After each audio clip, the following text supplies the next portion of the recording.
আসসালামু আলাইকুম। ভাবি নাই যে এই বছরে লাউ খেতে পারবো, কারণ একদমই সময় দিতে পারি নাই। আর ওয়েদারও ভালো ছিল না। প্রথম যে গাছগুলো আমি 2টা লাউয়ের চারা লাগিয়েছিলাম, ওগুলো আবার খেয়ে ফেলছিল স্নেল প্লাগে। আমি হলিডেতে গিয়েছিলাম কানাডায়, এসে দেখি আমার লাউ গাছ শেষ। তারপরে জুলাইয়ের ফার্স্ট উইকে আবার ঘরে চারা ছিল, এনে আবার লাগিয়েছি। যে এটা টপের মধ্যে একটাই লাউ গাছ এখানে। তো আলহামদুলিল্লাহ। আর এখনও বেশ অনেক লাউর আসছে। ঠান্ডাও পড়ে গেছে, জানি না এগুলা টিকবে কিনা।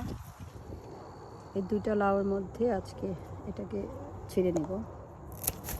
আসসালামু আলাইকুম। প্রথম যে গাছগুলো আমি 2টা লাউয়ের চারা লাগিয়েছিলাম, ওগুলো আবার খেয়ে ফেলছিল স্নেল প্লাগে। আমি হলিডেতে গিয়েছিলাম কানাডায়, এসে দেখি আমার লাউ গাছ শেষ। তারপরে